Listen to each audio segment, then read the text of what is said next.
Hello everyone, it's Old Guardian here. I just completed my own legend climb yesterday, and in this video I'm going to take a look at the best decks at the end of Ashes of Outland. So if you're still looking to complete your legend climb before Scholomance Academy comes, then these are some of the best decks to do that with. And coming in at number 8 we have Egg Warrior. Warrior decks still remain a good choice. Egg Warrior, Enrage Warrior, Bomb Warrior, you can play any of them to Legend. Currently the best choice out of those options is Egg Warrior. All Warrior decks took a bit of a hit to their win rate with the nerf to Corsair Cache, but they remain playable. And Egg Warrior is the one that is best against Highlander Hunter out of the bunch. And Highlander Hunter is by far the most common deck right now in the climbing ranks, so it's very important to have a pretty good shot at beating those. And Egg Warrior is a good tool to do that. It is about time that I also feature a Rogue deck. I get a lot of questions, okay, what about Rogue? Isn't Rogue viable to climb to Legend? And yes, Rogue is viable to climb to Legend, and this would be the list that I would recommend right now if you want to climb to Legend with Rogue. It's a Galakrond Stealth Rogue, pretty standard Galakrond Stealth Rogue by today's standards. Double questing adventure, Edwin, making some of those big threats. Then there's of course the Flick and the Heist Baron, Kronks, Galakrond, a couple of Shadow Steps. You can Shadow Step some Kronkses, or you can Shadow Step some other stuff to build big Edwins. Just your usual Rogue shenanigans for the time being. The matchup against Highlander Hunter is roughly even, so no advantage gained over there.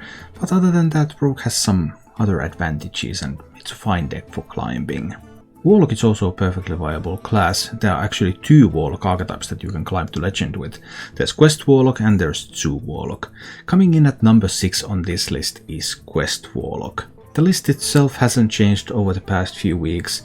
Acidic Swampoo's excellent deck choice right now in this Hunter heavy meta, as is Sky General Crag. Just a little bit of speed, little bit of removal for your mid game so that you can stay better alive and then move on to completing your quest, getting some Malygos Burst and pew pew, shooting the opponent in the face.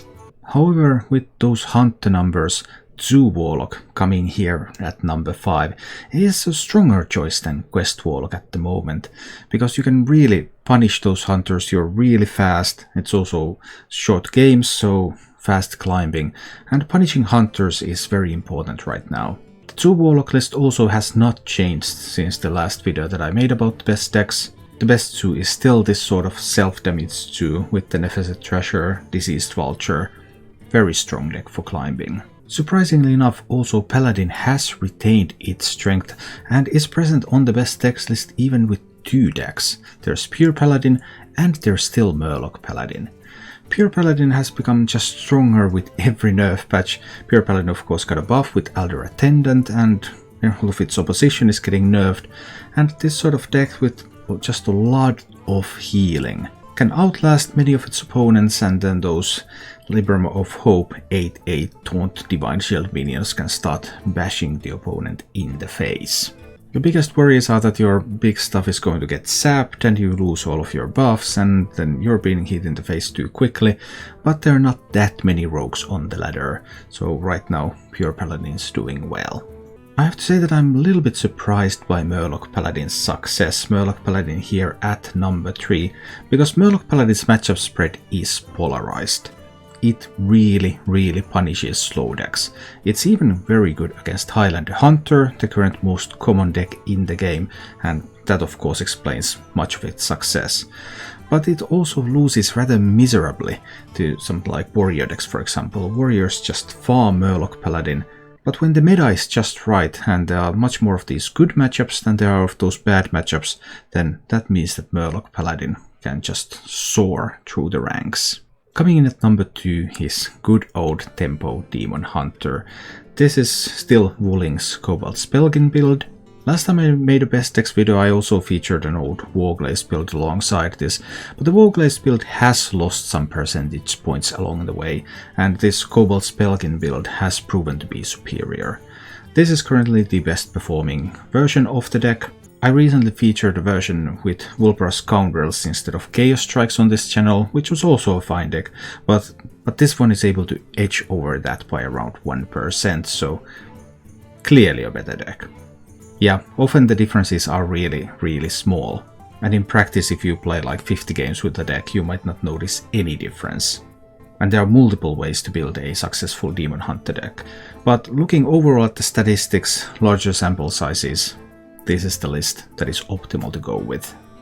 Its only real weakness is Warrior, and it has a number of good matchups. However, the overall highest win rate deck is still Highlander Hunter. Highlander Hunter is just a really good deck. There's almost the same list that I featured a couple of weeks ago. Frizz has been dropped, there's a Faceless Corruptor instead, that is the only change, and the deck is doing fine. It has a good balance of early game, it can defend, it can be aggressive, it has a lot of major threats to close out long games against something like Priest, for example. It can defend itself and it can just keep going. Even though there are several supposedly weak matchups for the archetype, those weak matchups are more like 47-53 type of matchups. So that's one of the definite advantages of Highlander Hunter. Even in the matchups where you're weak, you're typically not that weak. So Highlander Hunter is still an excellent choice for climbing. Does it mean that these are the only options to climb to Legend with?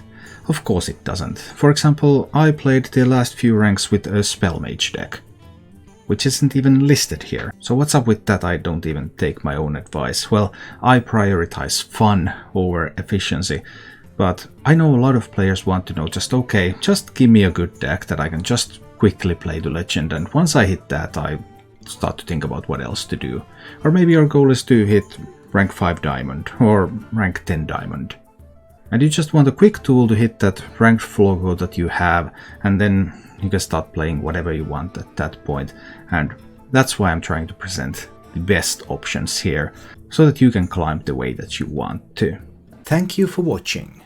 If you enjoyed the show, please click the like button and subscribe to my channel for more.